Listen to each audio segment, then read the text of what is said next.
శుక్లాంబరధరం విష్ణుం శశివర్ణం చతుర్భుజం ప్రసన్నవదనం ధ్యాయేత్ సర్వవిఘ్నోపశాంతయేత్ శాంతాకారం భుజగశయనం పద్మనాభం సురేశం విశ్వాధారం గగనసదృశం మేఘవర్ణం శుభాంగం లక్ష్మీకాంతం కమలనయనం యోగిహుర్ధ్యానగమ్యం వందే విష్ణుం భవభయహరం సర్వలోకైకనాథం. ఈ యొక్క యోగ భూమిలో ప్రతిరోజు పండగే, ప్రతిరోజు పర్వదినమే. ముఖ్యంగా భాద్రపద మాసం భద్రదాయకుడు అంటే గణేష్ ప్రీతికరమైనటువంటి ఈ రోజుల్లో గణేశ నవరాత్రులు జరుగుతున్న సందర్భంలో మనకి ముఖ్యంగా ఈ యొక్క భాద్రపద శుద్ధ చతుర్థి అంటే పౌర్ణానికి ముందు వచ్చే చతుర్దశి నాడు స్వాతి నక్షత్ర ఫలితంలో అనంత పద్మనాభవ్రతం చేసుకుంటూ ఉంటారు. ఈ అనంత పద్మనాభవ్రతం యొక్క పూర్వాంగం ఎలా చేయాలి, ఇదివరలో ఎవరు చేశారు, దాంట్లో ఎటువంటి సత్ఫలితాలు పొందారు. మనం సాధారణంగా ఏమిటంటే ఫలశ్రుతి ముందు చెప్తే వాళ్ళకి ఆనందం, ఈ పని చేస్తే ఇది కలిసి వస్తుందని. అది కామ్యకర్మ. కానీ ఫలశ్రుతి ముందు చెప్పి తర్వాత చెప్పింది ఆదిత్య హృదయం. ఇక్కడ అనంతపద్మనాభవ్రతంలో ముందు ఏం చేయాలి, ఎలా చేయాలి, ఎప్పుడు చేయాలి, ఎట్లా చేయాలి, వీటన్నింటినీ అనుసరించేది శ్రద్ధ. శ్రద్ధయా లభతే విద్యా, శ్రద్ధవాన్ లభతే జ్ఞానం కదా చెప్పుకున్నాం. మొట్టమొదటి పూర్వాంగంలో మనం హరిద్రా గణపతి పూజ చేయాలి. ఆ చేసేటప్పుడు ప్రతిదానికి సంకల్పం అనేది చాలా అవసరం కనుక ఈ యొక్క గణపతి పూజ చేసిన ధర్మలనే అసలు పూజ, ఆ తర్వాత యమునాదేవి పూజ, ఆ తర్వాత అనంత పద్మనాభ షోడశోపచార పూజ, అనంత పద్మనాభ వ్రతానికి సంబంధించినటువంటి కథ, ఇవన్నీ మనకెంతో ఆనందాన్ని ఇస్తాయి, శ్రద్ధాభక్తులు బింబింపు చేస్తాయి. కనుక మొట్టమొదటి సంకల్పంలో పూర్వోక్త ఏవం గుణ విశేషణ విశిష్టాయాం సుమతితో అస్మాకం సహకుటుంబానాం క్షేమస్థైర్య ధైర్య విజయ అభయ ఆరోగ్య ఐశ్వర్యాభివృద్ధ్యర్థం ధర్మ అర్థ కామ మోక్ష చతుర్విధ ఫలపురుషాల ఫలసిద్ధ్యర్థం ఇష్టకామ్యార్థ సిద్ధ్యర్థం సత్సంతాన సౌభాగ్య శుభవ ఫలవాప్త్యర్థం వర్షే వర్ష ప్రయుక్త శ్రీ అనంత పద్మనాభ దేవతా మధ్య అనంత పద్మనాభ దేవతా ప్రీత్యర్థం పద్మపురాణోక్త ప్రకారేణ. దేన్నైనా మనం అనుసరించాలంటే ఒక పురాణం, అది పద్మపురాణం సంగ్రహింపబడిన విషయం. యావచ్చక్తి ధ్యానావాహనాది షోడశోపచార పూజాం కరిష్యే అంగత్వేన అనంత పద్మనాభ దివ్యవతాంచ కరిష్యే అని మనం నేలను స్పృశించాక మొట్టమొదట గణపతి పూజ. ఆ గణపతి పూజ మీకు హరిద్రా గణపతి యొక్క పూజ మీకు తెలుసు. చక్కగా పశువుకి తినేసి కుంకం పెట్టి ఝాయామి, మనం గబగబా చెప్పుకోవచ్చు. ఝాయామి, ఝానం సమర్పయామి, ఆవాహనం సమర్పయామి, నవరత్న ఖచ్చిత సింహాసనం సమర్పయామి. మనం పాదాలు రెండు కనుక ఉద్ధరణతో 2 సార్లు చూపించి మన దగ్గర నుండి పళ్ళెంలో వేసుకోవాలి. కనుక ఆచమనీయం సమర్పయామి. తర్వాత ఏమో ముఖే ఆచమనీయం, పాదయోహ పాద్యం, హస్యోహ అర్ఘ్యం. అర్ఘ్యం 3 సార్లు. ఈ రకంగా చేసిన తర్వాత ఒక్కసారి ధ్యానం. సుముఖేకితం తచ్చ కపిలో గజకర్ణక లంబోదరశ్చ వికటో విఘ్నరాయో గణాధిప ధూమకేతురు గణాధ్యక్ష పాలసింద్రో గజానన అని చక్కగా అక్షతలు వేసి అక్షతమైన ధూపం, ఆ తర్వాత దీపం, ధూపదీపమైన నైవేద్యం, ఎంత మనకు అందుబాటులో ఉన్నటువంటి ఆ గణపతి ఆ యొక్క సేవ చాలా గణనీయం అని చెప్పి ఇదివరకు నేను మరి గణపతిలో చెప్పాం కనుక గూడం, బెల్లం కానీ లేదా అరటిపళ్ళు కానీ నైవేద్యం పెట్టి ఆ నైవేద్యమైన ధర్మిళ మామూలుగానే తాంబూలాది ఉపచారాలు అవన్నీ ఇచ్చిన ధర్మిళ యజ్ఞమైన యజ్ఞమైన కొంచెంగా ఈశాన్య ఉపచారాలు. ఇప్పుడు యమునాదేవి పూజ చేయాలి. ఈ యమునాదేవి పూజ చాలా పవిత్రమైంది. దీనికి ఒక కలశ స్థాపన. ఆ కలశంలో 2 కలశాలు తీసుకోవాలి. అందులో నీరు, పవిత్రమైన నీరు. ఏ నీరు? దగ్గరగా ప్రవహించే నది నీరైనా సరే, కనీసం బావిలో నీరు, అంతేగాని ఏ ఇతర నీరు కాదు, పవిత్రమైన నీరు తీసుకొచ్చి ఆ కలశంలో పోసి ఇంకో కలశం పక్కన పెట్టుకుని మొట్టమొదటి కలశ స్థాపన చేయాలి. కలశే గంధ పుష్పాక్షరే కలశం ఉదకం పూజయిత్వా కలశోపరి హస్తం విధాయ. ఆ కలశం మీద చేయి పెట్టి దానిలోకి మనం ఆవాహన చేయాలి. ఆ కలశం ఏమిటంటే త్రిమూర్త్యాత్మకం. కలశస్య ముఖే విష్ణు కంఠే రుద్ర సమాశ్రిత మూలే తత్ర స్థితో బ్రహ్మ మధ్యే మాతృగణాస్మృతా కుక్షౌ తుస్సాగర సర్వే సప్తదీపా వసుంధర అరగ్వేదో యజుర్వేదో సామవేదో అధర్వణ అంగైశ్చ సహితా సర్వే కలశాంబు సమాశ్రితా. ఎంత పవిత్రమైన భావన మన ఋషులు పొందుకొచ్చారో చూసుకోండి. ఆ కలశంలో త్రిమూర్తులే కాకుండా సమస్తమైన నదులు, సమస్తం యొక్క వేదములు ఇవన్నీ వచ్చింది చెప్పుకున్న తర్వాత ఆ పవిత్రమైన దాన్ని మనం ప్రోక్షణ చేయాలి. ఏంటంటే మనం చేసే పూల మీద, పూజ మీద, భగవంతుడి మీద ఎవరిని ఉద్దేశించి చేస్తున్నామో దాని మీద, మన మీద కూడా. ఆ తర్వాత ఒక తమలపాకు కలశం మీద పెట్టి ప్రాణప్రతిష్ఠాపన చేయాలి. ఆపో వాయుదగం సర్వం విశ్వభూతాన్యాథ ప్రాణావ ఆప పశవ ఆపో నమాపో మృతమా సమ్రాడాపో విరాడాపస్వరాడాప జ్యోతిషిగం యోగశ్చం సత్యమాప సర్వదేవత ఆపో భూర్భువస్వర. ఓం అక్షతలో వేసి యమునాదేవిని ఆహ్వానించాం. ఇప్పుడు తర్వాత ధ్యానం చేసేటప్పుడు ఆ నదీమ తల్లిని, నదీ తల్లి, నది వేరు నదిములు, నది నదములు అంటారు. కనుక ఇక ధ్యానంలో క్షీరోదార్ణవ సంభూతే ఇంద్రనీల సమప్రభే ధ్యానం కరోమి యమునే, ఆవిడ సాక్షాత్తు విష్ణు రూపిణి. నమోస్తుతే. కనుక యముని దగ్గరే మనకి బృందావనం కృష్ణుడి యొక్క బాల్య విషయాలన్నీ మనొకసారి నెత్తికి తెచ్చుకోవాలి. ఆవాహనం చేసేటప్పుడు సర్వకామ ప్రదాయిని ఆవాహయామి, ఆవాహనం సమర్పయామి. ఆవిడకు ఒక ఉచితాసనం రత్నసింహాసనం. నమస్కరోమి యమునే సర్వప్రాప ప్రణాశిని రత్నసింహాసనం దేవీ స్వీకురుష్వ మయార్పితం యమునాయమ ఆసనం సమర్పయామి. గతంలో మొదటిగా ఆవిడ పాదాలు రెండు పాదాలకి నీళ్లు చూపించి మన పళ్ళల్లో వేసుకుంటే పాదయోహవాద్యం సమర్పయామి. అలాగే అర్ఘ్యం మనం మంచిగా 3 సార్లు చదువుతాం కదండి, అలాగే 3 సార్లు. నంది పాదే నమస్తుభ్యం సర్వ పాప నివారిణి అర్ఘ్యం గృహాణ యమునే మద్దత్తమిదం ఉత్తమం అని అర్ఘ్యం. ఆ తర్వాత ఆచమనీయం చేసేటప్పుడు మనకి హార వైఢూర్య సంయుక్తే సర్వలోకహితేశివి గృహాణాచమనం దేవి శంకరార్ధ శరీరిని. అన్నీ గంగే, నదులన్నీ గంగే. అలా యమునికి ఆచమనం సమర్పించేది మధుపర్కాన్ని సమర్పించేటప్పుడు కృష్ణవేణి నమస్తుభ్యం కృష్ణవేణి సులక్ష్మణే మధుపర్కం గృహాణీదం మయా దత్తం శుభప్రదే. మధుపర్కాన్ని సమర్పించి ఇప్పుడు పంచామృత స్నానాలతో మనం చెయ్యాలి. పంచామృతాలంటే క్షీరం, దధి, ఆజ్యం, మధు, అర్థమైందా, శర్కర, ఫలోదకం. అంటే ఏమిటంటే ఇవన్నీ కలుపుని మిశ్రమంలో ఇవన్నీ మనకి ఆవు నుంచి లభించే పాలు, పెరుగు, నెయ్యి, తేనె కూడా బయటికి తెచ్చుకున్నాం మనం. మిగతావి పంచదార, ఫలోదకం అంటే కొబ్బరి నీళ్ళు, ఇవన్నీ కలుపుని ఒక్కొక్క దాన్ని అన్ని అందులోనే ఉన్నాయి కనుక మనం చక్కగా తమలపాకు తీసుకుని శ్రద్ధగా స్నానం చేస్తున్నటువంటి భావనతో చెయ్యాలి. ఆప్యాయ స్వమేత దే విశ్వద శోభవృష్టియం భవా భార్య సంగడే యమునాయ క్షీరేణ స్నపయామి. దాధిక్రావిణ్ణో అకాశం జిష్ణోరస్వస్య వాజిన సురభినో ముఖాగర ప్రాణ ఆయుగుంషితార్షదు యమునాయ దధ్నా స్నపయామి. స్వక్రమసి జ్యోతిరసిదేయోసి దేవోవసితోత్పునాతు అచ్ఛిద్రేణ పవిత్రేణ వసో సూర్యస్య రశ్మిభిః యమునాయ అర్ఘ్యేన స్నపయామి. తర్వాత తేనె మధు వాతారుదాయతే మధుక్షరంతి సింధవ మాధ్వీన్న సంసుల్ మధునక్తం తోషది మధుమత్పార్థగుం రజ మధు జోసుపితా మధుమాన్నో వనస్పతిమస్తు సూర్య మాధీర్గావో భవంతున యమునాయ మధునా స్నపయామి. మామూలు పంచదార చక్కగా స్వాధూపౌనిషజీవ్యాయ జన్మనే స్వాదురింద్రాయ సుహనీతునాంనే స్వాదుర్మిత్రాయ వరుణాయ వాయవే బృహస్పతియే మధుం అదాభ్య యమునాయహం శర్కరేణ స్నపయామి. ఇప్పుడు చక్కటి ఫలనీర్యం ఉంటే సాధారణంగా కొబ్బరికాయ నీళ్ళు అనుకోండి. ఈ ఫలోదకాన్ని యా ఫలనీర్యా అఫల అపుష్పాయాశ్చ పుష్పిణీ బృహస్పతి ప్రసూత్సానో ముంచుకం హసవం యమునాయ ఫలోదకేన స్నపయామి. ఇప్పుడు మామూలు నీళ్లతో పవిత్రమైన నీళ్లు మనం ఏర్పాటు చేసుకున్నాం కదా, అది మాట. దేవసలిదే నమస్తుభ్యం సర్వలోకహితప్రియే సర్వభావప్రశమని తుంగభద్రే నమోస్తుతే. మీరు గమనించారు రోజు వీరింట్లో ఒకసారి కృష్ణవేణి, ఒకసారి గంగా, ఒకసారి తుంగభద్ర, ఒకసారి గోదావరి, అన్నీ ఆవిడే. అది అయిన తర్వాత చక్కగా మన భావన అంటే ఏంటంటే ఇక్కడ సాధారణంగా నేను సాధారణ చెప్తూనే ఉంటాను, త్రిపుటి మన ఎదురుగుండా ఉన్న దేవత మనం అంటే ఉపాసకుడు, ఉపాస్య దేవత, చేసే పని ఉపాసన, ఈ 3 ఏకీకరణ అయితే ఆ యొక్క తులసి ఆవిడికి వస్త్రజ్ఞానం సమర్పించినట్టుగా యమునాయ నమః గురుపాదే నమస్తుభ్యం సర్వలక్ష్మణ సంయుతే సువృతం కురుమే దేవి తుంగభద్రే నమోస్తుతే యమునాయ నమః వస్త్రయుగ్మం సమర్పయామి. ఆ తర్వాత ఆభరణాలు సమర్పించాలి. యమునాయ నంది పాదే నమస్తుభ్యం శంకరార్థ శరీరిణి సర్వలోకహితే తుభ్యం భీమరథ్యై నమోస్తుతే యమునాయ నమః ఆభరణాన్ని సమర్పయామి.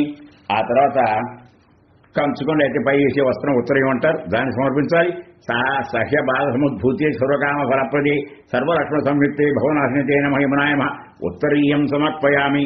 గంధంలో పుష్పాన్ని మించి పుష్పాన్ని చిలకరించాలి. అది గంధం వేసేటువంటి విధానం. కృష్ణ బాధ సముద్భూతే గంగే త్రిపథగామిని జటాజోట సముద్భూతే సర్వకామ ఫలప్రదే యమునాయ నమః గంధం సమర్పయామి. గతంలో చెప్పినట్టు అక్షతలు, శతము గాని అక్షతలు, నడువు విరిగిన బియ్యాన్ని చక్కగా తీసుకుని దాన్ని చక్కగా ఈ పసుపు, కుంకుమ ఇవన్నీ కలిపి దాన్ని చేసిన దాన్ని అక్షతలు అంటారు. ఆ మంత్రం గోదావరి నమస్తుభ్యం సర్వాభీష్ట ప్రదాయని శ్రీకృష్ణ జగత్తందే అక్షతా నమలాని శుభాన్ యమునాయ మహత్సాన్ని సమర్పయామి. ఆ తర్వాత చక్కటి పుష్పాలు మనకి ఇంట్లో లభించో కానీ ఏమన్నా కానీ ఆ పూలతో అంగ పూజ, ఆ శరీరంలో అంగాలన్నీ అంటే పాదాల దగ్గర నుంచి ఆ నేతి దాకా మందారై పారియారైశ్చ పాటల అశోక చంపకై పూజయామి తవ ప్రీత్యందు భక్తవత్సలే యమునాయ పుష్పాన్ని పూజయామి. చెంచలాయనహం పాదవ పూజయామి, సుజంఘాయనహం జింఘే పూజయామి, చపలాయనహం జానై పూజయామి, పుణ్యాయనహం గురుం పూజయామి, కమలాయనహం కటిం పూజయామి, గోదావరియైన స్తనవు పూజయామి, భవనాశిన్యేన కంఠం పూజయామి, తుంగభద్రాయన ముఖం పూజయామి, సుందరియేన లలాటం పూజయామి, దేవ్యేన నేత్రే పూజయామి, పుణ్యశ్రవణ కీర్తనల కర్ణవు పూజయామి, సునాసికాయ నమః నాసికాం పూజయామి, భాగీరథ్యై నమః శరం పూజయామి, యమునాదేవ్యై నమః సర్వాణ్యంగాని పూజయామి. కనుక శరీరంలో పాదాల దగ్గర నుంచి తల వరకు చేసేటువంటి ఉపచారం అంగపూజ అంటారు. ఆ తర్వాత ధూపం పరిసరాలంతా పరిశుభ్రంగా ఉండేటట్టుగా చక్కటి సాంబ్రాణి ధూపం కానీ ఈ పోచేటువంటి జాగ్రత్తలు కానీ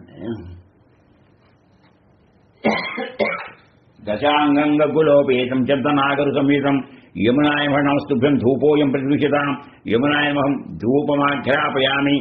దీపం ఘృతవర్తి సమాయుక్తం చక్కటి ఆవు నీతిలో ఉన్నటువంటి ఆ దీపాన్ని మనం ఆవిడ చూపించారు. త్రైలోక్య తిమిరాభం 3 లోకాలలో చేపెట్టుకోవచ్చేటువంటి ఈ కృతాన్ని ఈ యొక్క దీపాన్ని గృహాణ మంగళం దీపం సర్వేశ్వరీ నమోస్తుతే యమునాయహం దీపం దర్శయామి. ఆ తర్వాత నైవేద్యం. ఈ నైవేద్యం ఫలాలు ఇందాక మనం చేయించినటువంటి కొబ్బరికాయ ఇవన్నీ పెడుతూ ఆ మామూలుగా నైవేద్యం గృహ్యతాం దేవి యమునాయ నమః నైవేద్యం దాన్ని చక్కగా ప్రోక్షణ చేసి పగలపూట అయితే సత్యం వృత్తి అదే రాత్రి పూట చేయగానే పగలై చేస్తాం కనుక ఓం భూర్భువస్వహత్సవిద్రవరేణ్యం భర్గో దేవస్య ధీమహి ధియో యో నః ప్రచోదయాత్ సత్యం వృత్తేన పరిహించామి. ఆ తర్వాత మన పంచ ప్రాణవాయువులు ఎలాగో అలాగనే ఈ కమలపోగుతో కొన్ని చేతిని చూపిస్తూ ఓం ప్రాణాయ స్వహ, ఓం అపానాయ స్వహ, వ్యానాయ స్వహ, ఉదానాయ స్వహ, సమానాయ స్వహ, మధ్య మధ్య పాణీయం సమర్పయామి. అమృతాభిధానాంసి ఉత్తరోపసనం సమర్పయామి. హస్తో ప్రక్షాళయామి, పాదో ప్రక్షాళయామి, శుద్ధాచమనీయం సమర్పయామి. ఈ చేతులు తుడుచుకోవడం, కడగడం, కాళ్ళు కడగడం ఇవన్నీ ఏంటంటే ప్రక్షాళనం. హస్త ప్రక్షాళయామి ఇవన్నీ ఆ రకంగా. ఆ తర్వాత తాంబూల నైవేద్యం. తాంబూలం ఇచ్చేటప్పుడు చక్కటి పచ్చకర్పూర సహితం చూర్ణం, మనకు పూగి వలైసి కర్పూరై నాగవల్లి దళయుక్తం ముక్తాచూర్ణ సమాయుక్తం. ముఖ్యం అంటే పద్మ. ఇదివరకు చెప్పాను నేను, ముత్యాన్ని అర్పించినటువంటి ఇది తాంబూలంగా సమర్పించి తల్లికి యమునాయహం తాంబూలం సమర్పయామి. నీరాజనం యమునాయహం కర్పూర నీరాజనం. కర్పూర వాటికామాద ఆ దిక్షంతరాంజలి లలిత సహస్రనామాలు చెప్పుకున్నాం కదా, ఆ వాసన ఉండేటువంటి నీరాజనం. ఆ మంత్రపుష్పం యమునా దేవ్యేచి విద్మహే తీర్థవాసిని ధీమహి తన్నో యమున ప్రచోదయాత్. పెద్ద మంత్రపుష్పం ఉంటుంది కానీ ఇక్కడ తర్వాత వచ్చేదాన్ని చదువుకున్న లఘు మంత్రపుష్పం చదువుకోవచ్చు. ఆ తర్వాత శ్రద్ధగా ఈ యొక్క కలశం ఎక్కడైతే పెట్టామో దాని చుట్టూ ప్రదక్షిణ చేయాలి. యాని కాని జపాపాని జన్మాంతర కృతాని చ తాని దాని ప్రణశ్యంతి ప్రదక్షిణ పదే పదే. పాపోహం పాపకర్మాహం పాపాత్మా పాప సంభవ త్రాహి మాం కృపయా దేవి శరణాగత వత్సలే అన్యథా శరణం నాస్తిత్వమేవ శరణం మమ తస్మాత్ కారుణ్యభావేన రక్ష రక్ష మహేశ్వరి. ఆత్మరక్ష నమస్కారం. ఆ తర్వాత మనం చేసే పూజలో తెలిసో తెలియకో కొన్ని పొరపాటు జరుగుతాయి, ఇటువంటి వాళ్ళకైనా జరుగుతాయి. దానికి ఒక క్షమాపణ పత్రంలాగా క్షమాప్రార్థన ఉంటుంది. అపరాధ సహస్రాన్ని క్రియంతే అహిర్నిశం మయ దాసోమితి మామత్వ సమస్య పరమేశ్వరి. ఎందుకంటే మన యథార్థంగా ఉపచారాలు కూడా మీరు చతుషష్ఠి ఉపచారాఢ్యాన్ని చెప్పి అమ్మవారు ఉంది. 64 ఉపచారాలు ఉన్నాయి. మరి షోడశం ఇప్పుడు చేసే 16 ఉపచారాలు. మరి లఘులో లమిత్యాది పంచపూజలు ఉన్నాయి. ఏ చేసే వాటిలో తెలుసో తెలియక తప్పు దొరికితే క్షమార్పణ చెప్పినప్పుడు మనకి ఏం తెలియనని చెప్పి వినమ్రతతో ఆ తల్లికి నమస్కారం చేస్తూ ఆవాహనం న జానామి, నాకు తెలియదు, నా జానామి విసర్జనం, పూజా విధం న జానామి, క్షమస్య పరమేశ్వరి, మంత్రహీనం క్రియాహీనం భక్తిహీనం యమునాదేవి, యత్ పూజితం మయాదేవి పరిపూర్ణం తదస్తుతే. ఈ రకంగా అలయా ధ్యానావాహనాది షోడశోపచార పూజేన భగవతి సర్వాత్మిక యమునాదేవి సుప్రీత సుప్రసన్న వరదో భవతి భక్ష్యంతో నిలబెట్టాలి. ఇప్పుడు అసలు మెయిన్ పూజ అనంత పద్మనాభ స్వామి మొట్టమొదటి గణపతి పూజ అయింది, యమున అయింది. ఇప్పుడు వస్తున్నాం మళ్ళా సంకల్పంలో మీ గోత్రనామాదులు, మీరుండే ప్రదేశం ఇవన్నీ చెప్పుకుంటూ మనం ఎందుకు చేస్తున్నామంటే కేవలం నాకు నా కుటుంబానికి సమస్త లోకానికి చక్కటి క్షేమం కలగాలి. అందువల్ల పూర్వోక్త ఏమన్న విష్టాయాం సుపథితో అస్మాకం సహకుటుంబానాం క్షేమ స్థైర్య ధైర్య విజయ ఆయు ఆరోగ్య ఐశ్వర్యాభివృద్ధ్యర్థం. ఇంకా మీరు చెప్పుకోదలుచుకుంటే మీ గోత్రం పక్కన స్త్రీ అయితే స్త్రీతో కూర్చున్నగా సపత్ని సంతానం వీళ్ళందరికీ వాళ్ళ గోత్రంలో కూడా చెప్పుకోవచ్చు. ఇష్టకామ్యార్థం సత్సంతానం కలగాలి. స్వభావాల వ్యాప్త్యర్థం వర్షే ప్రతి సంవత్సరం మనకి భాద్రపద శుద్ధ చతుర్థి నాడు వచ్చేటువంటి అనంత పద్మనాభ దేవతాముద్దిశ్య అనంత పద్మనాభ దేవతా ప్రీతం కల్పోక్త ప్రకారైన యావచ్చక్తి ధ్యాన ఆవాహనాది షోడశోపచార పూజ కరిష్యే. నీళ్ళని స్పృశించాలి. మనకి ఈ యొక్క అనంత పద్మనాభ పూజ విధానంలో దర్భల సామాయ ఇంపార్టెంట్, చాలా ముఖ్యం. కాబట్టి సప్తఫణి 7 సర్ప పడగలు ఉన్నట్టుగా ఈ దర్భల్ని మడిచి పెట్టుకోవడానికి ఆ దర్భలు పెట్టేటప్పుడు కూడా మంత్రం ఉంది. మరి ఇక్కడ ఒక విషయాన్ని గమనించాలి. ఏదైనా పుణ్య కార్యక్రమం చేస్తే పుణ్యం వస్తుంది, నిజమే. అలా పుణ్య కార్యక్రమం చెయ్యాలనేటువంటి సత్సంకల్పం కలిపి దానికి చేసే ప్రయత్నం కూడా పుణ్యమే. అది కలిగించేవాడు ఆ భగవంతుడే. కనుక కృతాదర్భమయం దేవం శ్వేత ద్వీపస్థితం హరిం సమన్వితం సప్తఫణై. సప్తఫణి చెప్పాం కదండి. పింగళాక్షంచ చతుర్భుజం అనంతపద్మనాభ స్వామి అందులో ఆవాహయామి. అందులోకి ఆయనకి ప్రాణ ప్రతిష్టాపన తమలపాకు ఆ పడగ మీద పెట్టి అసు నీతే పునరస్మాసు చక్షు పునః ప్రాణమేహినో దేహి భోగం యోకృష్యేమ సూర్యముచ్చరంత మనుమతే మృడయా స్వస్తి అమృతమై ప్రాణ అమృతమావ ప్రాణానేవ హస్తానముపహ్యతి ఆవాహితో భవ స్థాపితో భవ సుప్రసన్నో భవ వరదో భవ అని అక్షంతలు నాయన ఈ పూజ ఎంతవరకు నన్ను అనుగ్రహించి నా మీద కృపతో కదలకుండా ఉండు నాయనా. స్వామి సర్వజగన్నాథ యావత్ పూజావసానకం తావత్తం ప్రీతి భావేన దర్భేస్మిన్ సన్నిధిని గురించి చెప్పి ఇక మళ్ళా గతంలో లాగా షోడశోపచారాలు. మొట్టమొదట ధ్యానం. ఆ ధ్యానానికి ఏం చేయాలి, ఏం చేశామో చెప్తున్నాం. కృతాదర్భమయం దేవం పరిధాన సమన్వితం ఫణై సప్తభిరావిష్టం పింగళాక్షం చతుర్భుజం దక్షిణాగ్రకరే పద్మం శంఖం తస్యాప్తికరే చక్రబోర్ధ్వకరే వామే గదా అంతశ్చాపడక్కరే. దీని అర్థం కనుక చూసుకుంటే శంఖ చక్ర గదా శంఖాలు పూర్ణ నారాయణమూర్తి నుంచుంటే ఎలాగా ఉంటుందో ఆయన ఎవరో కాదు, ఆయనే అనంతపద్మనాభుడు, ఆయనే నారాయణుడు, ఆయనే కృష్ణుడు, అన్ని ఆయనే భావంలో ఆ అంగాంగాలు చేయాలి. ఆ తర్వాత అవ్యయం, వ్యయము కానివాడు అచ్యుత. అచ్యుతి అంటే నాశము లేనివాడు. అనోరణీయా మహిళో మహీయా అని చెప్పి సర్వకాల సర్వాస్త్రం సర్వంతో వ్యాపించినటువంటి విష్ణుతత్వాన్ని అవ్యయం సర్వలోకేశం పీతాంబరధరం హరిం దుగ్ధాబ్దిశాయనం ఝాత్వా దైవమాహనయేత్తుది. దుగ్ధ అబ్ధి శయనం పాలసముద్రంలో శయనించినటువంటి ఆ యొక్క దాన్ని మన మనసులోకి తెచ్చుకోండి. క్షీరసాగరంలో పాదాలు ఎత్తుతూ లక్ష్మి, వెనకాల ఆ యొక్క పడగలు, మరి అందరూ స్తుతించడం, ఆయన యొక్క నాభి నుంచి పద్మసించిన పత్రంలో ఆ బ్రహ్మ ఈయన్ని తలుచుకుంటే ఆ ధ్యానం మనకు కుదురుతుంది. కనుక తర్వాత ఆవాహనం. ఆవాహనం మామూలుగానే అనంత పద్మనాభ స్వామినే నమః ఆవాహనం సమర్పయామి. ఆసనం. ఆసనానికి పెట్టడానికి ఒక శ్లోకం ఉంటుంది. అనంతాయ నమస్తుభ్యం సహస్రశిరసే నమః. అంటే సహస్రం అంటే 1000 తలలు, అనంతమైన తలలు గలవాడు అనంత పద్మనాభ. పద్మను 40 నుండి అంతటా వ్యాపించినటువంటి అనంత పద్మనాభ స్వామిని గుర్తు చేస్తున్నారు ఆసనం. ఇక తోరస్థాపనం. ఇది 14 సంవత్సరాలు చేయాల్సినటువంటి వ్రతం. 14 పాత తోరాలని మెడలో ఉంచుకుని కొత్త తోరాలు తెచ్చుకుని ఆ కలశం దగ్గరగా పెట్టుకుని ఆ తోరాలు స్థాపించి వ్రతం అయిన తర్వాత భక్తిగా కథావని విన్నాక ఈ కొత్త తోరాలు మెడలో ధరించి పాత తోరాలు మనం జాగ్రత్తగా పెట్టుకోవాలి. ఇది ప్రతి సంవత్సరం జరిగేటువంటి పని. కనుక తోర స్థాపన చేసేటప్పుడు మంత్రం ఏమిటంటే తస్యాగ్రతో దృఢం సూత్రం కుంకుమార్థం సుదూరకం చతుర్దశి గ్రంథిం సంయుక్తం ఉపకల్ప్య ప్రపూజయేత్. అంటే 14 గ్రంథులు 14 ముడులు ఉన్నటువంటి ఒక చక్కటి పట్టు దారం. ఇది తోరం. ఇక్కడ మనకి సంకేతంగా 14 వస్తాయి. నైవేద్యం పెట్టేటప్పుడు 14 పూర్ణాలు, అన్ని 14 ఇవి కూడా అంతే. అటువంటి స్థాపన చేసేది మళ్ళీ అర్ఘ్యం. అనంత పద్మనాభ స్వామినే నమః. ఆయన గురించి ఎంత చెప్పినా తక్కువేనండి. కారణం ఏంటంటే మనం పెంచుకోవాల్సిన అయిపోయాం మక్కువ. అనంత గుణరత్నాయ ఇస్తరోపధరాయ చ అర్ఘ్యం దదామితే నాథాధిపతయే నమః. అర్ఘ్యం సమర్పించడం. అలాగే 2 సార్లు ఉద్ధరణితో పాదయోపాద్యం. అలాగే ఆచమనీయం 3 సార్లు ఆచమనీయం. ఇవన్నీ మనం ఒక గ్రంథాన్ని ఆధారంగా చేస్తాం కనుక అందులో ఇవన్నీ లభిస్తాయి. విశేషార్థాలు తెలుసుకున్నా ఇంతే. ఈ అక్కడ మధుపర్కం దది మధ్య ఆజ్యం, పెరుగు పాలు వీట్లు ఆ పాలలో ముంచినటువంటి మధుప్రకాన్ని ఆయనకి సమర్పించడం. ఇందాటి మొదలుగానే పంచామృత స్నానం, క్షీరం, దధి, ఆద్యం, మధు, శర్కర, ఇందాక మనం యమునాదేవికి ఎలా చేశామో అదే మళ్ళా ఆవు పాలు, ఆవు పెరుగు, నెయ్యి, తేనె, పంచదార, ఆ తర్వాత ఫలోదకం, ఆ తర్వాత శుద్ధోదకం.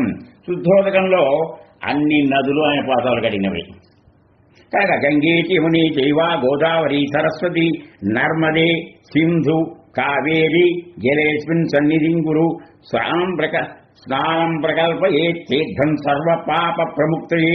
ఈ పాపాలని కడిగే ఈ నదులు ఆ శుద్ధోదక స్నానాన్ని సమర్పించడం.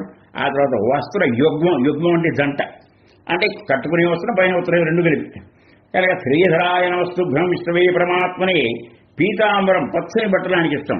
కానీ ఇక్కడ అనంతపద్మనాభవ్రతం చేసేవాళ్ళు ముఖ్యంగా స్త్రీలు పురుషులు ఇద్దరు చక్కటి ఎర్రని వస్త్రాలు అంచుతూ ఉండాలి. తర్వాత యజ్ఞోపవీతం పరమం పవిత్రం ప్రియాపతేరిస్తయం పురస్తాత్ ఆయుష్యమగ్నం ప్రతిమించ శుభ్రం యజ్ఞోపవీతం పరమస్తు తేజ. ఆ తర్వాత నారాయణమస్తు త్రాహిమాం భవసాగరాత్ బ్రహ్మసూత్రం యో ఉత్తరీయం గృహాణ పురుషోత్తమ. ఆ తర్వాత పుష్పం ఉంచినటువంటి గంధాన్ని చిలకరించడం. ఇందాక నేను చెప్పినట్టుగా నడుము విరగని క్షతము కాని అక్షతలు, వాటితో పూజ. ఇందాకలాగానే చక్కగా అంగపూజ. ఆ అంగపూజ కూడా ఏంటంటే ఆ స్వామిని నిలువెల్లా చూసుకుంటూ మనం కింద నుంచి ఆ వనమాలి గజీ సింగీజ క్రీజనందకి శ్రీమన్నారాయణ విష్ణువాసుదేవి విరక్షతని చెప్పి విష్ణు సహస్రనామాలు ఇలా గానం చేశాము. పాదాలు తగ్గించి పైదాకా అంగపూజ.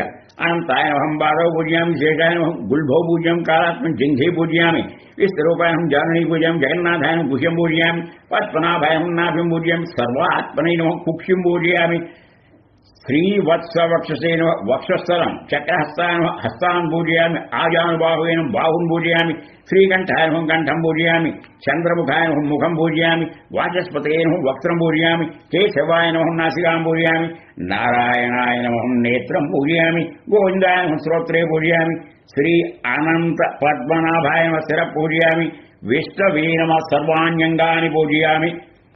ఈ రకంగా భక్తి శ్రద్ధలతో చక్కగా అంగపూజ చేసిన తర్వాత కొంచెం ఊపిరి తీసుకుని ప్రశాంతమైన వాతావరణానికి చక్కగా పరిమళాలు వెళ్తలేటువంటి ధూపంతో అంతా నింపి ఆ తర్వాత అనంత పద్మనాభ అష్టోత్తరం కానీ కృష్ణ అష్టోత్తరం కానీ చేయాలి. ఈ యొక్క అష్టోత్తరాలు మీకు అందరికీ లభ్యమవుతాయి. ఎక్కువగా కృష్ణాష్టోత్తర శతనామావళి చేస్తారు కనుక దాన్ని ఇక్కడ నేను మళ్ళీ పునరావృతం చేయక్కర్లేదు, అది చేసుకోండి. ఆ తర్వాత ఇందాక మీకు చెప్పాను కొత్త గ్రంథి, దానికి 14 ముళ్ళు ఉంటాయని చెప్పాను. ఒక్కొక్క గ్రంథికి ఒక్కొక్క మంత్రం. శ్రీకృష్ణాయ నమః పరమగ్రంథిం పూజయామి, విష్ణవే నమః ద్వితీయ గ్రంథిం పూజయామి, జ్యేష్ఠవే నమః తృతీయ గ్రంథిం పూజయామి, కాళాయ నమః చతుర్థ గ్రంథిం పూజయామి, బ్రహ్మణే నమః పంచమ గ్రంథిం పూజయామి, భాస్కరాయ నమః షష్టమ గ్రంథిం పూజయామి, శేషాయ నమః సప్తమ గ్రంథిం పూజయామి, ఓం సోమాయ నమః అష్టమ గ్రంథిం పూజయామి, ఈశ్వరాయ నమః నవమ గ్రంథిం పూజయామి, ఈశ్వరాత్మనేయ నమః దశమ గ్రంథిం పూజయామి, మహాకాలాయ నమః ఏకాదశ గ్రంథిం పూజయామి, సృష్టి స్థితి అంత్యకారిణే నమః ద్వాదశ గ్రంథిం పూజయామి. అము అనంత అచ్యుతాయనహం త్రయోదశ గ్రంథిం పూజయామి, అనంతపద్మనాభం చతుర్దశి గ్రంథిం పూజయామి. ఆ తర్వాత ధూప మంత్రం మీకు తెలుసు మామూలుగానే. అనంతపద్మనాభం ధూపం ఆఘ్రాపయామి. దీపం దర్శించాలి. ధూప దీపానంతరం శుద్ధ ఆచమనీయం. ఇప్పుడు నైవేద్యం. వారి కోసం అయితే మనం ఏదైతే నారికేళాలు, ఫలాలు, పుష్పాలు, మరి గూడోదకం, శర్కరోదకం, తర్వాత మనకు ముద్గలం అంటే ఈ వడపప్పు అవన్నీ కూడా కలిపి ముందర పెట్టుకుని ఆ తర్వాత దీన్ని అయిన తర్వాత తరిమిది ఆ మహానైవేద్యం కూడా పెట్టుకోవచ్చు. నైవేద్యం గృహ దేవేశ భక్తిం మే హజలాంగురు ఈప్సితం మే వరం దేహి భరత పరాంగతిం. అన్నం చతుర్విధం భక్షై రసై షడ్భిహై సమన్వితం మయా నివేదితం తుభ్యం స్వీకురుష్వ జనార్దన. అన్నం ఇన్ని రకాలుగా ఉంది, భగవద్గీతలో కూడా చెప్పుకున్నాం మనం. ఎలా అహం వైశ్వానరో భూత్వా ప్రాణినాం దేహమాశ్రిత ప్రాణాపాన సమాయుక్త పచామ్యన్నం చతుర్విధం. ఏమిటన్నా విషయాలు? భక్ష్యం, భోక్ష్యం, చేష్యం, జోక్యం, లేశం. ఈ రకమైనటువంటివన్నీ చక్కగా భక్తి శ్రద్ధలతో ఆచమనం చేసి నైవేద్యం సమర్పించాలి. ఆ నైవేద్యం సమర్పించిన ధనుల మనం చక్కగా ప్రాణ, అపాన, వ్యాన, ఉదాన సమానాలతో ప్రాణాయ స్వహ, అపానాయ స్వహ, వ్యానాయ స్వహ, ఉదానాయ స్వహ, మధ్య మధ్యలో పానీయం, చేతులు పెట్టడం, హస్త ప్రక్షాళయం, పాద ప్రక్షాళయం, శుద్ధ ఆచమనయం. తర్వాత మామూలుగా ఈ నైవేద్య సమర్పణ అయిన తర్వాత తాంబూలం. భోగీవలసమాయుక్తం నాగవల్లి దళేశం కర్పూరచూర్ణ సంయుక్తం తాంబూలం విషదాం అనంతోత్తనాశం తాంబూలం, తర్వాత నీరాజనం. మంత్రపుష్పం మీరు పెద్ద మంత్రపుష్పం చెప్పుకోవచ్చు. దాతాపరస్తాజ్య ముదాజహార అది చదువుకోవచ్చు, అందరికీ వచ్చిన విషయం ఇది. తర్వాత నమో నమస్తే వైకుంఠ శ్రీవత్స శుభలాంఛన త్వన్నామస్మరణాత్ పాపమశేషం అభిశేషం ప్రణశ్యతి. నమో నమస్తే గోవింద నారాయణ జనార్దన అని చెప్పుకుంటూ చివరిలో నారాయణాయ విద్మహే వాసుదేవాయ ధీమహి తన్నో విష్ణు ప్రచోదయాత్ అనంతపద్మనాభ స్వామినే నమః మంత్రపుష్పాన్ని సమర్పయామి. ఆ తర్వాత ప్రదక్షిణ అంటే ఇక్కడ రెండు రకాలు ఉన్నాయి. ఆత్మ అనేది అన్నింటా వ్యాపించింది కనుక చుట్టూ తిరగలేదని కొందరు వాదన. ఏదైనా మనం ప్రాథమిక స్థితిలోనే ఉన్నాం కనుక ఆ యొక్క చుట్టూ ప్రదక్షిణ యాని కానిచ పాపాని జన్మాంతర కృతాని చ తాని దాని ప్రణశ్యంతి ప్రదక్షిణ పదే పదే పాపోహం పాపకర్మాణం పాపాత్మ పాప సంభవ త్రాహి మాం కృపయా దేవి శరణాగత వత్సల అంజనాశనాసి త్వమేవ శరణం మమ తస్మాత్ కారుణ్య భావేన రక్ష రక్ష జనార్దన. నమస్తే దేవదేవేశ నమస్తే ధరణీధర నమస్తే సర్వ నాగేంద్ర నమోస్తే పురుషోత్తమే అనంత పద్మనాభ స్వామి ప్రదక్షిణ నమస్కారం. ఇది అయిన తర్వాత ఇందాక మనం తోరాలు పూజ చేసింది మంత్రం చెప్పుకున్నాం కనుక ఆ తోరాన్ని తీసుకుని ఈ యొక్క కుడి చేతికి మగవాళ్ళు ఆడవాళ్ళు అయితే ఆ రకంగా దారిద్ర్యనాశనార్థాయ ఆ మంత్రం చెప్పాలి. పుత్ర పౌత్ర ప్రబుద్ధయే అనంతాఖ్యమిదం సూత్రం ధారయామ్యహం ఉత్తమం. ఈ మంత్రం చెప్పుకుంటూ చక్కగా ఆ కుడి చేతి చేసి ఆ తోరాలకి నమస్కారం చేసుకుని అనంత సంసార మహాసముద్రమగ్నం మమాభ్యుక్త వాసుదేవ అనంతరూపిణి వినియోగిస్య అనంత సూత్రాయ నమో నమోస్తుతే అని ఆ తోరాలు నమస్కారం చేయటం, తోరాలు ధారణ చేయటం. ఆ తోరాన్ని ధరించేటప్పుడు కూడా మంత్రం ఉంది. సంసారగహ్వరగుహ సుఖం విహర్తం వాంఛంతి ఏ కురు కురోద్వహ శుద్ధ సత్వా సంపూర్జిత త్రిభువనేశ అనంతరూపం బధ్నంతి. బధ్నంతి అంటే తట్టుకుంటున్నావు దేనికి దక్షిణకరే వరదోరకంతే. అది మరి పాత ఏవైతే ఉన్నారో అది విసర్జించాలి కనుక ఆ విసర్జించేటప్పుడు మంత్రం ప్రతి పనికి ఒక మంత్రం అనేది ఉండాలి. మనాత్లాగితే ఇది మంత్ర మనసును కట్టుబడేసి శ్రద్ధను పెంచేదే మంత్రం. అనంత అనంత దేవీశ అనంత ఫలదాయక స్తోత్రగ్రంథి సంస్థాయ విశ్వరూపాయతే నమః. ఈ రకంగా విసర్జించి పెట్టుకుని శ్రద్ధగా భక్తి ప్రపత్తులకు కొన్ని అక్షతలు చేతిలో పెట్టుకుని ఆ యొక్క మనస్సును ఏకాగ్రం చేసుకుని ఇప్పుడు వ్రత కథ వినాలి. వ్రత కథ వినేటప్పుడు శ్రద్ధాసక్తులు ఉండాలి. ఈ కథ ఏంటంటే సాధారణంగా సర్వ విషయాలను సమగ్రంగా చర్చించేటువంటి ఒక ప్రదేశం ఉంది, మీ అందరికీ పరిచయమే నైమిషారణ్యం. అక్కడ సూత పౌరాణికులు వచ్చారు. వాళ్ళందరూ ఆ శౌనకాది మహర్షులు వచ్చి ఇట్లా అన్నారు, ఓ మునిశ్రేష్ఠులారా, లోకంలో మనుషుడు ఎప్పుడు ఏదో ఒక బాధతో ఉంటూ ఉంటాడు. అర్థమైందా? దారిద్ర్యంతో ముఖ్యంగా పీడింపబడుతున్నా అటు దారిద్ర్యం తొలగడానికి ఏదైనా వ్రతం శ్రేష్టం ఉందా అంటే దానికి చెప్పమన్నట్టారు సూత పౌరాణికులు శౌనకాదులు. ఆ యొక్క ఏం చెప్పాడంటే పాండురాజు పుత్రులైన ధర్మరాజు తమ్ముడు అరణ్యవాసం చేస్తున్నాడు, చాలా కష్టాలు అనుభవించినాడు. ఒకనాడు కృష్ణుడు వచ్చాడు వాళ్ళని చూడటానికి. మహాత్మా, నేను తమ్ములతో అనేక దినాలుగా అరణ్యవాసం చేస్తూ కష్టాలు పడుతూనే ఉన్నాను. ఇట్టి కష్టసాగరం నుంచి బయటపడేటువంటి ఉపాయం ఏదన్నా చెప్పమని ప్రార్థించగా దయాళు అయిన శ్రీకృష్ణ పరమాత్మ ఇలా చెప్పాడు, ధర్మరాజా, పురుషులకైనా స్త్రీలకైనా అన్ని పాపాలు పోగొట్టేది, అన్ని కార్యాలు సమకూర్చేది అనంత వ్రతం అని ఒక వ్రతం ఉంది. అనంతము అంటే మనకి ఇంగ్లీష్లో చెప్తే అందరికీ అర్థమవుతుంది. ఇన్ఫైనట్, అంతులేని, అంతము కానిది అనంతం. అలాంటి కష్టాలు దాటాలంటే భాద్రపద శుక్లపక్ష చతుర్దశి నాడు అనుకోవాలి. స్వాతి నక్షత్రం అంటే నరసింహస్వామి అనుకోండి. అట్లు గావించి కీర్తి, సుఖము, శుభము, పుత్రలాభం ఇన్ని కలుగుతాయి. అప్పుడు మళ్ళా అడిగారు ధర్మరాజు, రుక్మిణి ప్రాణవల్లభ, అసలు ఎవరయ్యా ఈ అనంతుడు? ఆదిశేషుడా, తక్షకుడా, సృష్టికర్త అయిన బ్రహ్మయ, లేక పరమాత్మ స్వరూపమా అని అడిగితే సమాధానంగా కృష్ణుడిలా చెప్పాడు, అనంతుడను వాడు ఎవరో కాదయ్యా, నేనే తప్ప ఎవరూ కాదు అని చెప్పేశాడు రహస్యం. కృష్ణుడే అనంతుడు. సూర్య గమనముచే కళా కాష్ట ముహూర్తములనియు పగలు రాత్రినియు యుగ సంవత్సర ఋతు మాస కల్పములని ఈ సంజ్ఞ కలుగునపుతున్నవే, ఆ కాలం వేది కలదో అది ఏ నా స్వరూపం. అందున కాలం అంటే మనకి విభూతి యోగంలో వస్తుంది. నేనే కాలాన్ని, గడచిన కాలమైనా ప్రస్తుత కాలమైనా ఇన్ని కాలాలు భగవంతుడు ఉండవు. మొత్తం కాలం నేనే. కాలం ఒక రీతిగా ఉండదు. నేనే కాల స్వరూపుణ్ణి, అనంతుణ్ణి. భూభారాన్ని తగ్గించడం కోసం రాక్షస సంహారం కొరకు వసుదేవుడి గృహంలో జన్మించాను. కృష్ణ కథ మీకు తెలుసు కదా బాగా. నన్ను కృష్ణునిగాను, విష్ణువునిగాను, హరిహర బ్రహ్మలుగాను, సర్వవ్యాపక పరమేశ్వర స్వరూపినిగా, సృష్టి స్థితి లయ కారణభూతినిగా, అనంత పద్మనాభునిగాను, మత్స్య కూర్మ అవతారముల స్వరూపునిగాను ఎరుగును. ఇది ఇంత చెప్పాలి మీకు డీటెయిల్గా. నేను ఎవరో తెలుసుకోండి. నా హృదయంలో 14 మంది ఇంద్రులు, 8 వసువులు, 11 రుద్రులు, 12 ఆదిత్యులు, సప్తర్షులు, శరీరద్రిమములు, భూర్భువత్ స్వర్గలోకాలు ఉన్నవో అట్టి నీ స్వరూపం. మీకు ఇదంతా విశ్వరూప సందర్శన యోగంలో మీకు అర్థం ఉంది 11వ అధ్యాయంలో అని ధర్మరాజు చెప్తే, జగన్నాథ నీవు వచించిన అనంత వ్రతం బాగానే ఉంది, నీ స్వరూపం తెలుసుకున్నావు, నువ్వెవరు, నీ వ్రతం ఎలా ఆచరించాలి, ఆ వ్రతం ఆచరిస్తే ఏం ఫలం కలుగుతుంది, ఏ ఏ దానాలు చేయాలి, ఏ దైవాన్ని పూజించాలి, కాస్త డీటెయిల్గా సంగ్రహంగా చెప్పమని ధర్మరాజు అడిగితే, ధర్మదా తప్పకుండా ఉంటానయ్యా, వినేవాళ్ళకి జిజ్ఞాస ఉంటే చెప్పేవాడికి నాకు ఇబ్బంది ఉంది. పూర్వయుగంలో వశిష్ఠ గోత్రోద్భవుడు, వేద శాస్త్రార్థ సంపన్నుడు సుమంత్రుడని ఒక బ్రాహ్మడు ఉన్నాడు.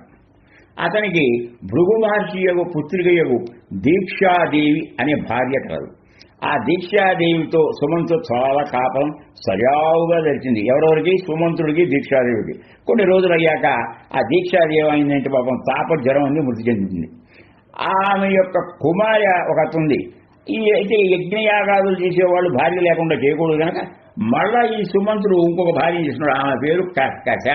ఆ పేరు తగినట్టుగానే కఠిన చిత్తురాలు, గయ్యాడి, కలహకారిణి.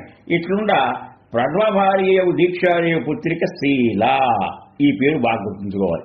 ఆ శీల తండ్రి గృహంలోనే పెరుగుతుంది. కానీ ఆవిడికి ఏమిటో పూర్వజన్మ సంస్కారం, గోడల మీద, గడపల మీద రకరకాల వర్ణాలతో బొమ్మలు, ముగ్గులు పెడుతూ ఉంటుంది. ఎక్కడన్నా రోడ్డు గద్దెతో కూడా శంఖ పద్మాదులో ముగ్గులు పెట్టుతే ఈవిడ చాలా దైవభక్తి కలిగి ఉంది. ఇట్లుండగా ఆ శీలకు వివాహ కాలం సంప్రదించే సుమంతుడు ఏం చేశాడంటే పిల్లలకి పెళ్లి చేయాలి కదా అని చెప్పి వివాహం చేయడానికి ప్రయత్నిస్తుంటే కౌండిన్య మహాముని వారింటికి వచ్చాడు. ఆయన చూడంగానే తపస్సు చేసి మళ్ళా పెళ్లి చేసుకోవాలని కొంతకాలం ఆ కౌండిన్య మహాముని కూడా తపస్సుకు వెళ్ళాడు. మధ్యలో విరామంగా వచ్చి నేను పెళ్లి చేసుకోవాలని నిర్ణయంతో వచ్చాడు. వచ్చి ఆ సుమంతుడు అప్పుడు ఈ కౌండిన్య మహాముని ప్రార్థించాడు. అర్ఘ్యపాదాలిచ్చి అన్ని మర్యాదలు చేశాక తన కూతురులకు శీలకి వివాహం చేశాడు. వివాహం జరిగిన పిమ్మట మరి అల్లుడికి ఏదైనా ఇచ్చి పంపించాలి కదా, ఇటువంటి వాడైనా, ఉన్నవాడైనా లేడు అయినా. అల్లుడికి ఏదైనా బహుమానం ఏం తలచి భార్య అయిన కర్కశని అడిగాడు, ప్రియురాలా మన అల్లుడికి ఏదైనా బహుమానం ఇవ్వను కదా, ఏమి ఇవ్వచ్చని అడగ్గా ఆ కర్కశ పేరే కాదు, మాట, ధోరణి చాలా ఇబ్బందిగా ఉంటుంది. ఆయన ఉంటే కాదంటుంది, కాదంటే అవునుంటుంది. అసలు ఆ మానసిక స్థితిని నేను వర్ణించలేను. ఆ కర్కశ ఏం చేసింది, తలుపు గడిగేసుకుని ఏం లేదు పో అని తలుపు గడిగేసుకుని చాలా బాధపడ్డాడు. భర్త అయిన సుమంతుడు బాగా చిందించి, అదే బయట దారి భర్తేమన్నా ఇవ్వాలి కదా, కొత్తగా వివాహమైన వాళ్ళని చెప్పి ఇట్లా పంపించడం ఇష్టం కాదని చెప్పి పెళ్లికి చేయబడి మిగిలి ఉన్న పేరపు పిండినిచ్చి అల్లని తోడ కూతుర్ని పంపాడు. అంత కౌండిన్యుడు ఏం చేశాడు, సదాచార సంపన్నురాలకు భార్యతో బండినెక్కి తిన్నగా ఆశ్రమాన్ని పోతుంటే మధ్యాహ్న సమయం అయింది. ఆ సమయంలో ఆ రోజు ఈ యొక్క అనంత పద్మనాభ చతుర్దశి చూడటం వల్ల ఒక ప్రదేశంలో అనేక మంది స్త్రీలు, ఇందాక చెప్పాను నేను, ఈ పూజ చేసేవాడు ఎర్రని బట్టలు కట్టుకోవాలి, ఎర్రని వస్త్రంపులు తిరిగి మిగిలిన భక్తియుక్తులై వేరు అనంత పద్మనాభ స్వామిని పూజ చేస్తుండగా వాళ్ళ గోత్రాన్ని బట్టి వాళ్ళ కలశాలు వేరువేరుగా పెట్టుకున్నారు. ఇది భార్య శీల కూడా చూసింది. ఆ శీలకు పోయి, అమ్మా మీరు చేసే పూజ ఏమిటి, ఏ దేవుణ్ణి పూజిస్తున్నారు, ఈ వ్రతం పేరేమిటి సవిస్తరంగా చెప్పనగా వాళ్ళు చాలా ఇదిగా చెప్పారు. పుణ్యవతి చెప్తాం వినమన్నారు. ఇది అనంత పద్మనాభ స్వామి వ్రతం. ఈ వ్రతము గావించిన అనంత ఫలంబులు లభిస్తాయి. మరియు భాస్కర శుక్ల చతుర్దశి నాడు నదీ తీరానికి పోవాలి, స్నానం చేయాలి, శుభ్రమైన వస్త్రాలు కట్టుకోవాలి. పరిశుద్ధమైన స్థలంలో ఆ రోజుల్లో గోమయముచే అలికి సర్వతోభద్రము 8 దళములు గల తామర పుష్పం వంటి మండలము నిర్మించి అష్టదళ ఈ మండలం చుట్టూ పంచవర్ణ ముగ్గులు తెల్లని బియ్యపిండి చేత అలంకరించి నానావిధ ముగ్గులు పెట్టి ఆ వేదికన దక్షిణ పార్శ్వమున ఉదకపూరిత కలశంబు నుంచి ఆ వేదిక నడుమ సర్వవ్యాపకుడైనటువంటి అనంత పద్మనాభ స్వామిని కూర్చోబెట్టి ఆవాహనం చేయాలి. ఇందాక నేను చెప్పినట్టుగా మీకు దర్భక్తులు చేయాలి. సప్తఫణి 7 పడగలు ఉన్నటువంటిది. ఆయన శ్వేత దీపవాసి పింగళాక్షుడు సప్తఫణి సహితుండగు శంఖచక్ర గదాధరుండగు ధ్యానం చేసి కల్పోక్త ప్రకారంగా షోడశోపచార పూజలు నడిచి ప్రదక్షిణ నమస్కారాలు గావించి 14 ఇందాక నేను చెప్పినట్టు ముళ్ళు కలిగిన కుంకుమతో తడిపిన కొత్త తోరమున పద్మనాభ స్వామిని ఉంచి తోరణ పూజ మాట పూజించి 5 పళ్ళ గోధుమ పిండితో 5 పళ్ళు అంటే మరి ఆ రోజు కొలమానం ప్రకారం మరి అది 5 కేజీలు ఎంతో మరి అప్పటిది 28 అతిరసంబులు అంటే తీయనేటువంటి పదార్థం 28 చేయాలి. నైవేద్యం పెట్టి తోరం కట్టుకుని ఆ 28లో 14 అతిరసాలు బ్రాహ్మణుడికి వాయిదానం ఇవ్వాలి. తక్కిన వాని తానే భుజింపవలను. మరియు ఏది చూసినా పూజా ద్రవ్యులని 14 పువ్వులు, 14 కాయలు, 14 పళ్ళు, ఏ ప్రత్యేక వెరైటీకి అలా 14 చేసి బ్రాహ్మణ సమారాధన నడిచి అనంతపద్మ స్వామిని ధ్యానించుతూ ఉండాలి. ఓ శీల, ఇట్లు వ్రతం పరిసమాప్తం చేయాలి అని చెప్పి కౌండిన్యముని భార్యకు శీల తక్షణం చెయ్యాలని సత్సంకల్పంతో ఆవిడ స్నానం చేసింది. స్త్రీల సహాయం వల్ల వ్రతం ఆచరించి తోరం కట్టుకుని దార్యపత్తినానికి తెచ్చింది. వాళ్ళ నాన్న ఇచ్చాడు సత్తు పిండి, అది వాయినంగా ఇచ్చింది పాపం. అక్కడ పెట్టిన భోజనాలు తిని పెండిమిడితో బండి ఎక్కి ఆశ్రమానికి పోతుంటే అంత స్త్రీల అనంతవ్రతం ఆచరించిన మహత్యం వల్ల ఆవిడ వెళ్ళినటువంటి ఆ యొక్క ఆ కౌండిన్యుని యొక్క ఆశ్రమం ఉంది అంత బంగారంగా మారింది, స్వర్ణమయం. గృహంలో అష్టైశ్వర్యయుక్తమగుండు గావించి దంపతులు సంతోషభరితులై సుఖంగా ఉన్నారండి. ఇవి కాక శీల ఎటువంటి ఆభరణాలంటే గోమేదిక పుష్కరాగ మరకత మాణిక్యాది మణి గణ ఖచ్చిత భూషణ భూషితురాలై అతిథి సత్కారాలు గావించింది. అట్లుండగా ఒకనాడు దంపతులు ఊరు కూర్చుని మామూలుగా మాట్లాడుకుంటున్నారు. కౌండిన్యుడు ఆవిడకి చెయ్యి వంక చూశాడు. శీల సంధ్యడ నుండి తోరం చూసి, కాంత నీకెందుకు ఆ సంధ్యం మణిగడ్డి దగ్గర దూరం కట్టుకున్నావు కదా, ఎవరి కోసం కట్టుకున్నావు? నన్ను వశం చేసుకోవటానిక, లేకపోతే ఇంకెవరి మీద మనసు పడ్డావా? అప్రాచ్య భాష దాని అది దొల్లుకొచ్చేస్తుంది. అది అడగ సీరట్లంది, ఓ ప్రాణనాయక, అనంతపద్మ స్వామిని ధరించి ఉన్నాను. ఆ పద్మస్వామి అనుగ్రహంలోనే మనం ఈనాడు ధన ధాన్యాది సంపద కలిగిన యథార్థం వచించిన కౌండిన్యుడు మిక్కిలి కోపోద్రితుడై కళ్ళు ఎర్ర చేసి అనంతుడనగా ఎవడు, ఏ దేవుడు నా అని ఆ తోరాన్ని తెంచి భగ మండుతుండడి అగ్నిలో పడవేశాడు. ఆ కోపానికి పరాకాష్టమాట. అప్పుడు శీల ఆహాకారం మనతో పరిగెత్తుకుపోయి ఆ తోరాన్ని ఆ మంటలో పడింది గట్టిగా పట్టుకుని పాలలో తడిపి దాచింది. కొన్ని దినాలు గడిచాయి. కౌండిన్యుడి అపకృతి చేయటం వల్ల ఎటువంటి దౌర్భాగ్యాన్ని పొందాడో చెప్పాలంటే ఐశ్వర్యం అంతా పోయింది, గోదానాలు పోయి, దొంగల పాలయ్యాయి, గృహం అగ్ని పాలైంది. గృహం నుండి ఎక్కడ పెట్టిన వస్తువులు ఏమయ్యో వాటంతరవే నశించిపోయాయి. మాట్లాడితే చాలు ప్రతి వాళ్ళతో కలహం. ఎందుకు ఇలా జరిగిందో ఎవ్వరూ ఆయనతో మాట్లాడడం మానేశాడు. అంత కౌండిన్యుడు ఏమి తోచగా దాల్చేపు పీడిపబడి వనకహ్వరంలో ప్రవేశించాడు. ఆ ఇల్లు పట్టుకుని చివరికి ఒక అరణ్యంలో ప్రవేశించాడు. క్షుద్భావ పీడితుండే ఆకలితో అనంతపద్మనాభ స్వామిపై జ్ఞాపకం కలిగి ఆ మహాశివుడు ఎవడు, ఎందుకు ఇలా జరిగిందని చెప్పి మానసికంగా చాలా స్థైర్యాన్ని కోల్పోయాడు. మనసులో ధ్యానిస్తూ ఒక చోట ఏం చేశాడు, పుష్పఫల భరితం ఒక గొప్ప మామిడి చెట్టు. ఆ చెట్టు నిండా కాయలున్నాయి, పూలున్నాయి, కానీ ఒక్క పక్షి కూడా ఆ చెట్టు మీద వాడటం లేదు. ఆశ్చర్యంగా ఉన్నాడు. ఆ చెట్టుతో అడిగాడు, వృక్షరాజమా, అనంతుడని నామము గల దైవమును సూచితువా అని అడిగినా నేను ఎరగనని చెప్పింది ఆ వృక్షం. కొంత దూరానికి పోయాడు. పచ్చి గడ్డిలో ఈవల ఆవల తిరుగుతున్న తోడమున్న గోవును చూచాడు. ఆవు దూడ అటు ఇటు తిరుగుతున్నాయి. వాళ్ళని అడిగారు, అవి మెయ్యవు అటు ఇటు తిరుగుతున్నాయి. అనంతపద్మనాభ స్వామిని చూచావంటే మేమెరవని అవి చెప్పాయి. కొంత దూరానికి పోతే మోకాళ్ళ మట్టు పచ్చికలో ఉన్నటువంటి ఒక వృషభాన్ని చూశాడు, ఒక ఎద్దుని. వృషభరాజా, అనంతపద్మనాభ స్వామిని చూచితవా అని అడిగినా అనంతపద్మనాభ స్వామి ఎవరో నేను ఎరుగునని చెప్పి ఇంకా కొంత దూరానికి పోతే రమ్యంపైన మనోహరంపైన 2 కొలలు. ఆ కొలం నిండా చక్కటి కమల కల్హార కుముదోత్కుములు కూడున్నాయి. హంసకారండములు చక్రవాదులతో కూడింది. ఆ కొలం నుండి జలం ఇంకో కొలంలోకి పొందుతోంది. కమలాకరంబులారా, మీరు అనంతపద్మనాభ స్వామిని సూచితురా అని అడిగాను. అవి కూడా మీరు అని చెప్పగా చివరికి అనంతపద్మనాభ సూచన అని చెప్పి నిస్పృహతో కొంత దూరానికి పోయి మిగిలిన విషాదం ఉంది. ఎవ్వరికూ తెలియని ఈ అనంతపద్మనాభ స్వామి ఎవరు? ఆ వ్రతం చేసిన ఆ భార్య వచ్చినటువంటి ఆ సంపదలు ఎందుకు పోయాయి? దుఃఖక్రాంతులయ్యాడు.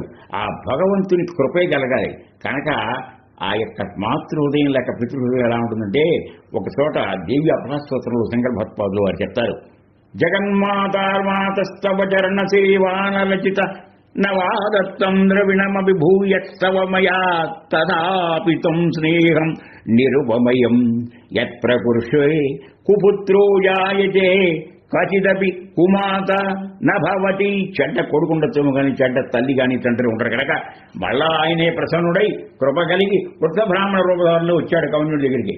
విప్రోత్తమ ఇటు రమ్మని పిలుచుకుని తన గృహానికి తీసుకెళ్ళాడు వృద్ధ బ్రాహ్మణుడు. ఆ గృహం ఎలా ఉంది? నవరత్న మణి గణ ఖచ్చితంబకు దేవాంగనతో కూడిన నుండి చూసి ఆశ్చర్యం పొంది సదా గరుడ సేవితుడు శంఖ చక్ర ధరుడు తన స్వస్వరూపాన్ని పద్మనాభస్వామిని చూపించిదా. అసలు స్వస్వరూపాన్ని చూపించాడు ఆ వృద్ధ బ్రాహ్మణ రూపంలో ఉన్నవాడు. ఆ యొక్క నవరత్న ఖచ్చితమైన మణులు, మరి గరుడ వాహనం, శంఖచక్ర ధారణ, చాలా సంతోష సాగరుడై ఆ భగవంతుడికి విధంబుల స్తోత్రం చేశాడు. ఎవరి కౌండిన్యుడు అనంతపద్మనాభ స్వామికి సంతుష్టం పొందాడు. విప్రోత్తమ, నువ్వు చేసిన ఈ స్తోత్రములకి నేను చాలా సంతసించుతున్నయ్యా.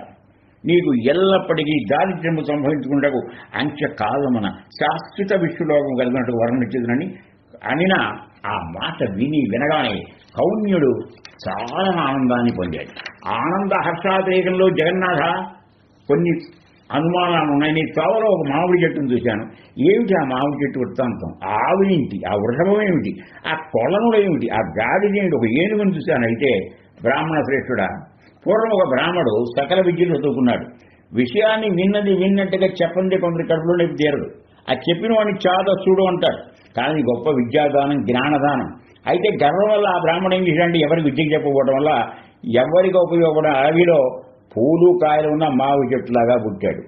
అలాగే ఒక మహాభాగ్యవంతుడై ఉండి జీవిత కాలమంతా ఎన్నడూ బ్రాహ్మణులకు అన్నదానం చేయకపోవడం వల్ల పశువుగా పుట్టి గడ్డి తిని నోరు ఆడక పచ్చి గడ్డిలో తిరుగుతున్నాడు ఒకడు.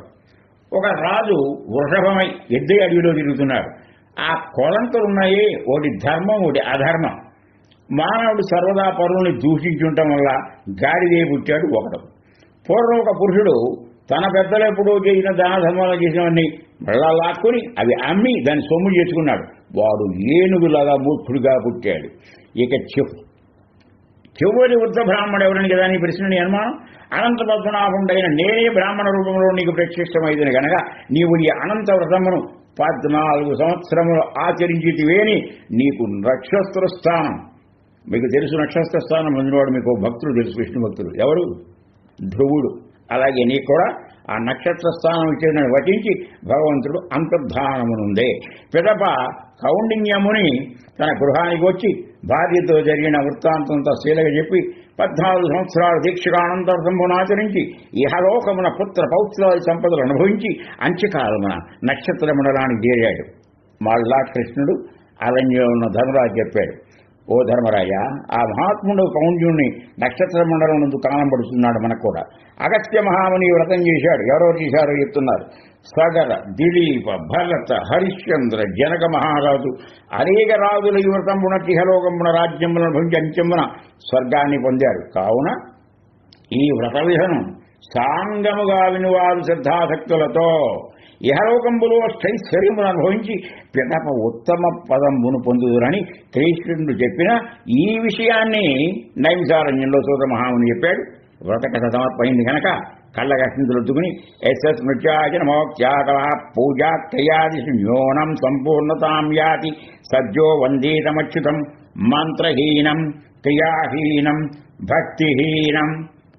నేను ఇంకోటి కలపాలనుకుంటున్నా. బుద్ధిహీనం మహేశ్వర యత్ పూజితం మయా దేవ పరిపూర్ణం తదస్తుతే. అనయా ధ్యానావహనాది షోడశోపచార పూజ భగవాన్ సర్వాత్మక అనంతపద్మనాభ స్వామి సుప్రీతో సుప్రసన్నో వరదో భవతున్న నీళ్లు వదిలి ఆ ఏదైతే పంచామృతాలతో వాడు చేసిన తీర్థప్రసాద గ్రహణం చేసుకుని దాన్ని స్వీకరించి ఉద్వాసన చెప్పేటప్పుడు నెమ్మదిగా వారం చూసుకుని చేయి ఉద్వాసన చెప్పాలి. యజ్ఞేన యజ్ఞమంతు దేవా తాని ధర్మాని ప్రధాన్యాసం తేహ నాగం మహిమాన సందే యత్ర పూర్వే సాధ్యాంతి దేవా శ్రీ అనంతపద్మ స్వామినే నమః. యథాస్థానం ఉద్వాసయామి. శాంతి శాంతి శాంతి.